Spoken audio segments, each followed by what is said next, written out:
Hi, Lou here, and I have an observation to make about modern tabletop games. Board games today often substitute progress for excitement, just as they often substitute variety for gameplay depth. Now, let me explain. Your typical Euro-style board game, you're building things up. There's no tearing down, so you always see progress. But typically also, they're not exciting at all.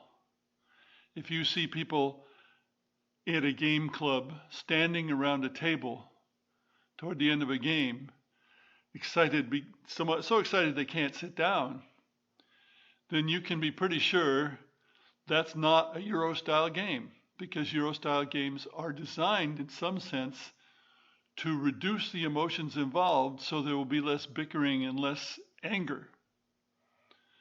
They are designed to be, in other words, kind of dry and kind of almost commonplace. So, substituting progress for excitement. Now, substituting variety for gameplay depth. Gameplay depth requires a lot of thought. It requires the players to use their brains heavily. They can't play by playing the commonly accepted move in that particular situation, which is how you can play many Euro-style games.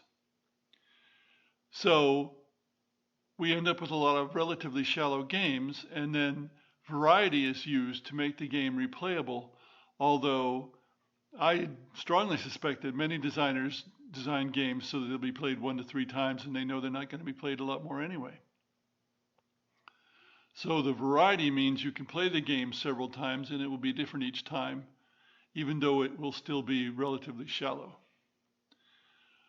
Part of this comes from the general point of view nowadays of short term instead of long term. People look at things short term.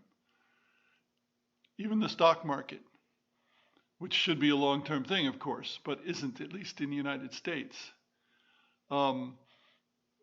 People don't think about the deleterious effects of how they vote. They only think of what happened in the last couple of weeks and so forth.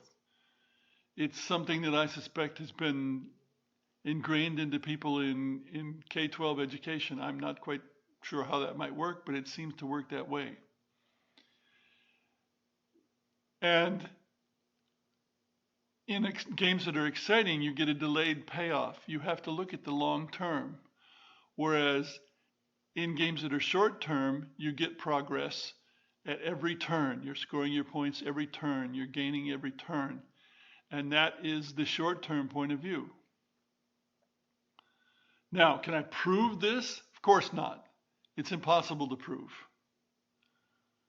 It's an observation that I make from having played games for 55, 60, well, actually 65 years. And watching a lot of people play games and reading a lot about how people play games. Whether you agree with me is up to you. Thanks for listening.